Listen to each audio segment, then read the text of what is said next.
Your nervous system is lying to you right now. Not metaphorically, not poetically, literally, biologically, chemically. It is sending your brain false threat signals, and your brain, because it trusts the body completely, is believing every word. That tightness in your chest before a big meeting? That's not danger. That shallow, rapid breathing when your phone lights up with a notification that stresses you out? That's not survival. That racing heart, those sweating palms, that full-body tension that arrives uninvited and refuses to leave? None of it is real in the way your nervous system insists it is. But here's the part that changes everything.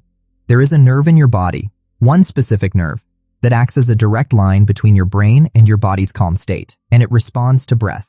3 specific breaths in under 90 seconds.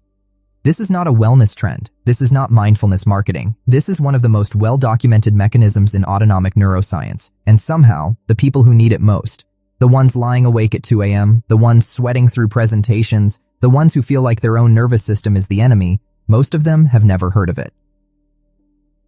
By the end of this video, you will know exactly what the vagus nerve is, why it's basically your biological emergency brake, and precisely how to activate it using nothing but the air in your lungs. Not vaguely, not just breathe advice, step by step, physiologically grounded, immediately usable. Because anxiety doesn't always wait for you to find a quiet room and a meditation cushion. Sometimes it hits in the car, in the hallway, in the 10 seconds before something important. And you deserve a tool that works in that moment. Not someday, not after 6 weeks of practice. Right now.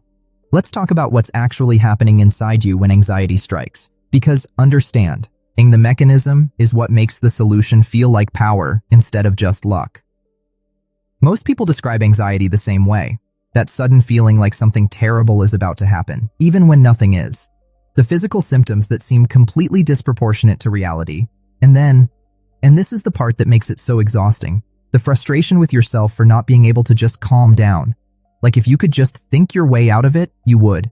If willpower were enough, you'd have used it already. Here's the thing nobody tells you. You cannot think your way out of a physiological state, not reliably, not quickly.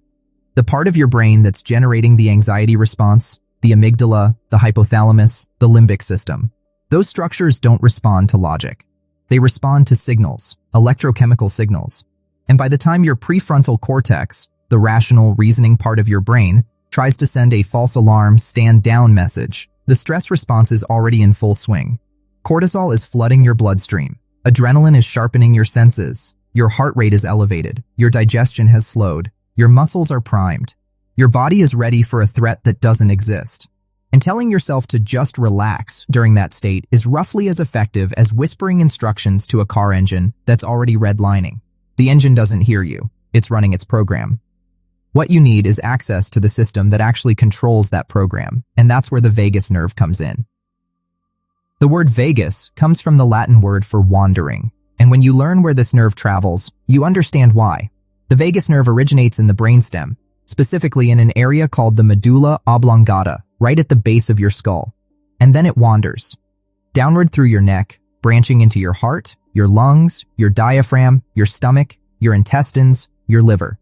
It is the longest cranial nerve in the human body, and it connects your brain to virtually every major organ involved in your stress response.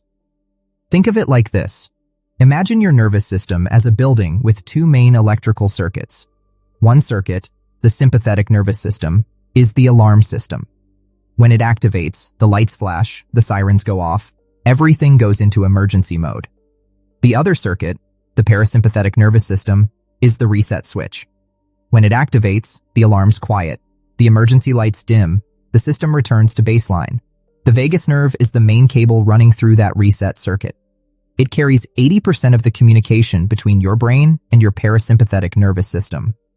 When your vagus nerve is active and healthy, it keeps your heart rate regulated, your breathing deep, your digestion running smoothly, and your stress response proportional to actual threats.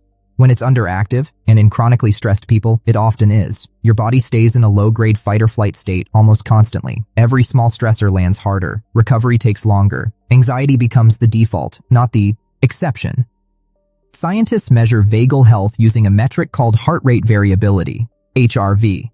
This is the variation in time between heartbeats. Counterintuitively, more variation is better. High HRV means your nervous system is flexible, responsive, and regulated. It can ramp up when needed and stand down when the threat is gone.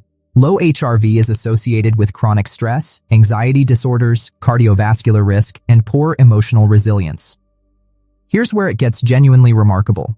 Research published in journals including Frontiers in Human Neuroscience and the Journal of Clinical Psychology has shown that specific breathing patterns directly stimulate vagal activity, increase HRV, and measurably shift the nervous system from sympathetic dominance, that alarm system state, to parasympathetic activation, the reset state, within seconds. The mechanism is elegant. Embedded in your lungs and diaphragm are stretch receptors that send signals directly up the vagus nerve to your brainstem. When you inhale slowly and deeply, those receptors fire gently. But when you exhale, especially a long, controlled exhale, they fire in a pattern that the brainstem interprets as a parasympathetic signal. Your brainstem receives that input, and if the signal is strong enough and consistent enough, it sends instructions back down the vagus nerve to the heart, slow down, to the lungs, expand, to the entire system, threat level dropping, stand down. This is not you thinking yourself calm. This is you using breath as a direct neurological input to override the alarm system from the outside in.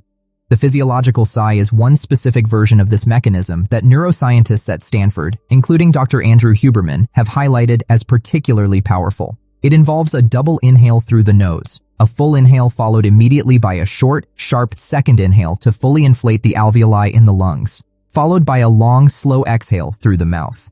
That double inhale maximally expands the lung tissue.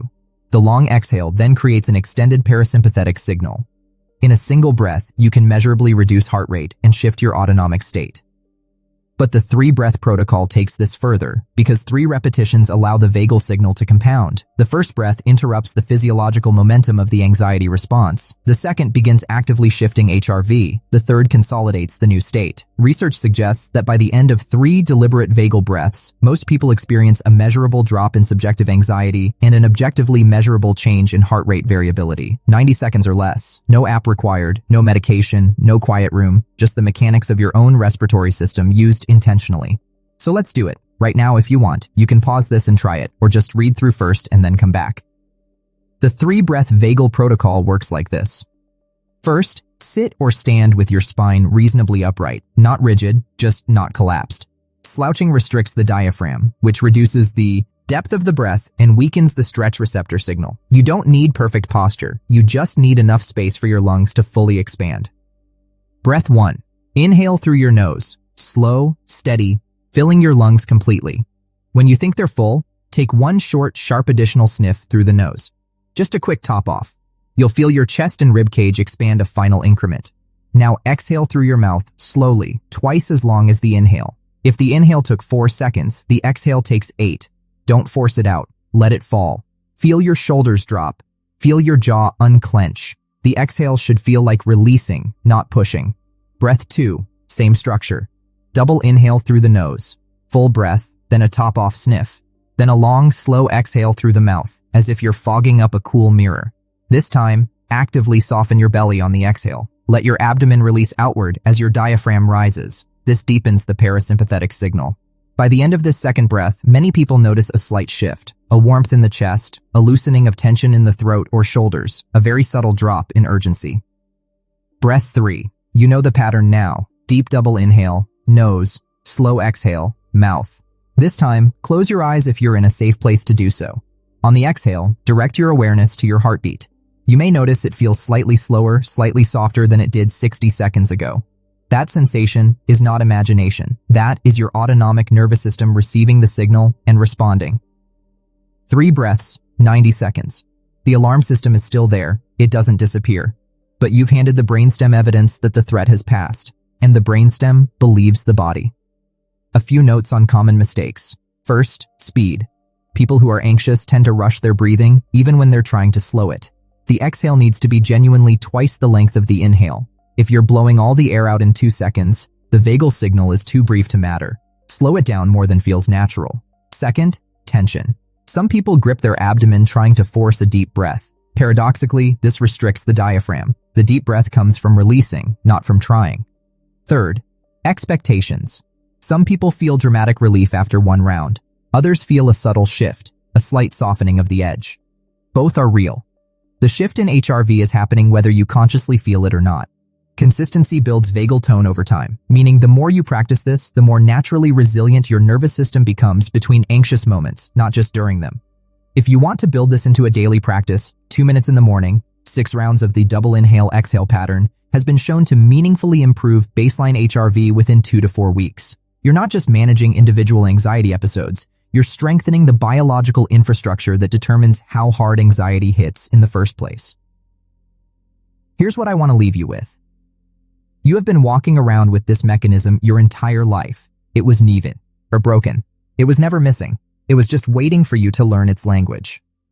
The vagus nerve doesn't require convincing. It doesn't require months of practice before it kicks in. It responds to breath the way a lock responds to the right key, immediately, mechanically, reliably. The science on this is not fringe. It's not new age. It's documented in peer-reviewed research across neuroscience, cardiology, and clinical psychology. It's the reason that controlled breathing appears in everything from military stress protocols to trauma therapy to pre-surgical calming procedures. You now know the mechanism. You know the nerve, its pathway, its role in your autonomic system, and the precise breathing pattern that activates it. That knowledge changes what anxiety feels like, because now, instead of being something that happens to you, it becomes something you can respond to with intention. The next time that tightness arrives, in a meeting, in a car, in a moment that doesn't allow you to fall apart, you have 90 seconds and 3 breaths. That's your toolkit. That's real. That's yours. Your nervous system is still going to lie to you sometimes. That's what nervous systems do. But now you know how to talk back. If this landed for you, leave a comment with the word vagus. I want to know how many people tried the 3-breath protocol and felt it work. And if you want to go deeper into the neuroscience of anxiety regulation, the next video in this series is going to change the way you understand what's happening in your body when chronic stress becomes your baseline. That one you don't want to miss.